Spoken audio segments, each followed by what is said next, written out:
Bonjour, je suis Céline Pascolini, coach et sophrothérapeute. Faisant suite à la première vidéo sur la définition du syndrome d'Asperger, je vais vous parler des signes visibles de cette particularité neurologique. Si vous n'avez pas vu la première vidéo consacrée à ce sujet, je vous invite fortement à aller la visionner. Je vous mets le lien dans la description.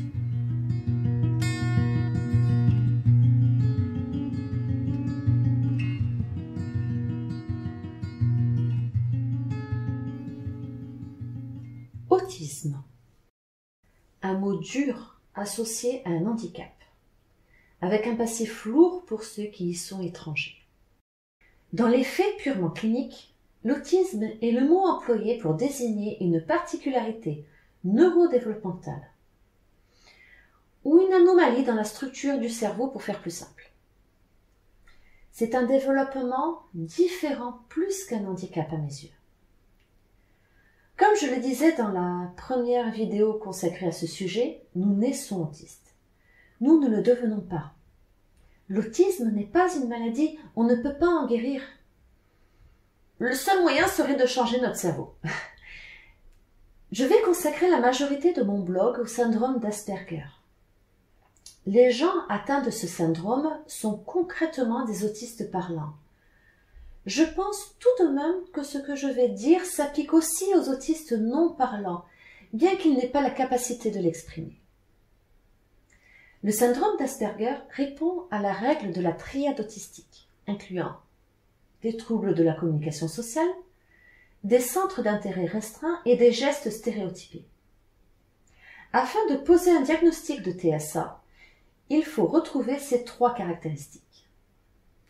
D'autres troubles peuvent se rajouter, tels que l'hypersensibilité sensorielle, l'hyperacousie, l'intolérance à la lumière, l'hypersensibilité émotionnelle. Certaines disent dyslexie, dyspraxie. Cette liste est non exhaustive.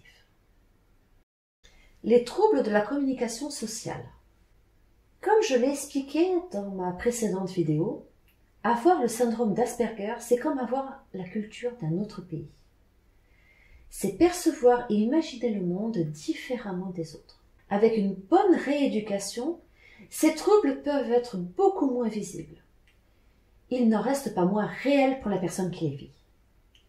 Afin de mieux comprendre, voici quelques exemples de la vie de tous les jours. Salut, ça va ? Nous pouvons dire bonjour tous les matins en arrivant au boulot et entendre tous les jours « Salut, ça va ». Tous les jours commencer à répondre à la question et devoir se rappeler tous les jours que ce n'est qu'une question rhétorique. Lorsque je travaillais en open space, la phrase du bonjour tous les matins était vraiment épuisante. Lorsque j'arrivais à mon poste de travail, je devais prendre du temps pour me remettre de cette séance. On a eu beau m'expliquer que c'est ainsi que l'on dit bonjour. Je ne comprends toujours pas le principe de poser une question sans attendre de réponse, même par politesse. Dire bonjour, c'est poli. Saluer les autres qui sont dans la pièce où nous arrivons, c'est poli aussi. Par contre, demander si ça va et tourner le dos sans attendre de réponse, pour ma part, pour moi, c'est de l'impolitesse. C'est un exemple de ce que je nommerais la politesse impolie qui se veut polie. Le souci du détail. Nous avons dans la plupart des cas le souci du détail. Des fois, il est difficile pour certains d'entre nous de ne pas dire quand une personne non autiste se trompe ou a oublié une précision. La personne non autiste parle de manière plus globale et moins précise qu'une personne autiste. La SPI, ayant moins de filtres sociaux qu'une personne non autiste, ne saura pas se retenir de parler.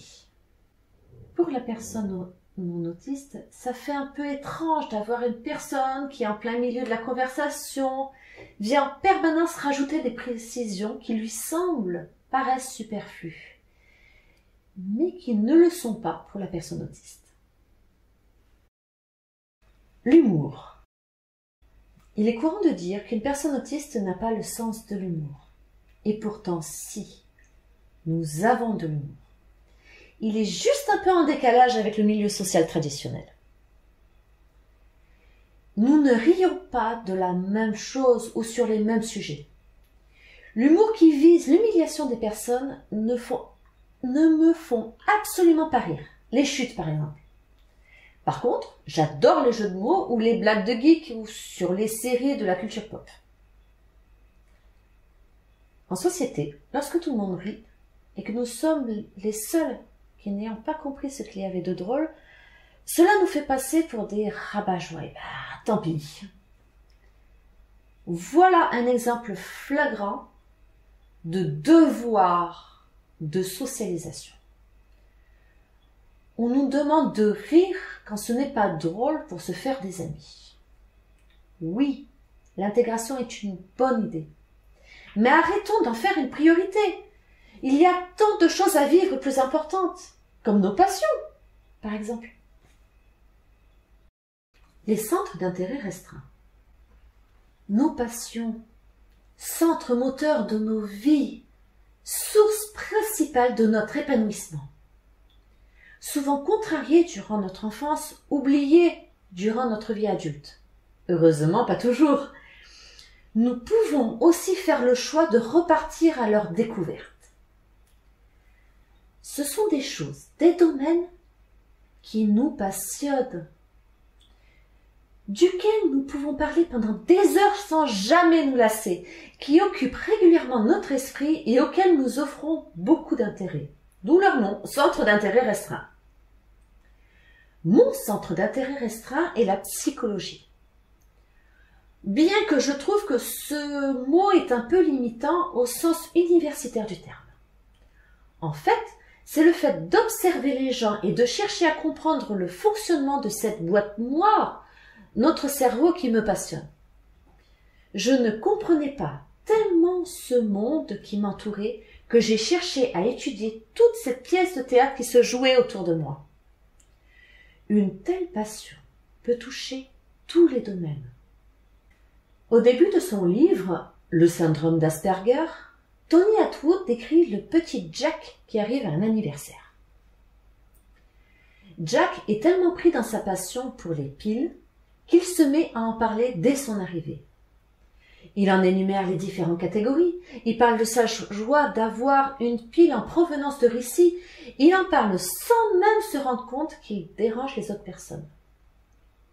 Un nouvel exemple du trouble de la communication sociale. Cette passion qui nous donne envie de la partager peut être un frein à l'intégration sociale, mais peut être aussi un vecteur d'épanouissement et de relations de qualité lorsque nous rencontrons des personnes aussi passionnées que nous par le sujet. Pour cela, nous avons un outil fabuleux de nos jours à notre disposition. Ça s'appelle Internet. Lorsque nous arrivons à faire de notre passion un outil pour pouvoir en vivre, je trouve que c'est le summum de la réussite. Bien que la réussite ait une valeur différente pour chaque personne. Les gestes stéréotypés. Il existe beaucoup de formes de stéréotypie en fonction de l'âge de la personne, de la sévérité du trouble et la capacité d'automaîtrise. Un geste stéréotypé est un geste répété sans but précis. Il peut par exemple s'agir de flapping, la personne agite ses mains sous le coup de l'euphorie par exemple, ou même de balancement. Mais chaque personne peut avoir des gestes stéréotypés plus ou moins visibles qui leur sont propres. Pour ma part, il est facile de voir quand je suis en situation de stress social. Je me pince le bout des doigts. Je me mets à faire ce geste sans m'en rendre compte. Et je peux m'arrêter une fois que j'en ai pris conscience. C'est une belle preuve de corrélation directe entre émotion et gestes stéréotypés. Certains de ces gestes peuvent aussi avoir pour utilité de canaliser notre mental, auquel nous pouvons parfois nous sentir prisonniers.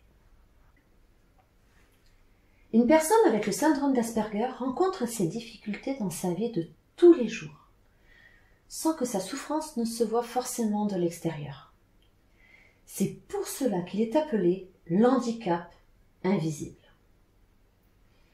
Il nous est tout à fait possible de nous sentir bien comme nous sommes, sans essayer de nous faire passer pour quelqu'un d'autre, en faisant abstraction de ce que nous renvoie notre entourage de notre différence. Merci d'avoir regardé cette vidéo. Si vous voulez en apprendre plus sur le développement personnel adapté aux Aspi, je vous invite à consulter mon site asperger-zen.com. À bientôt!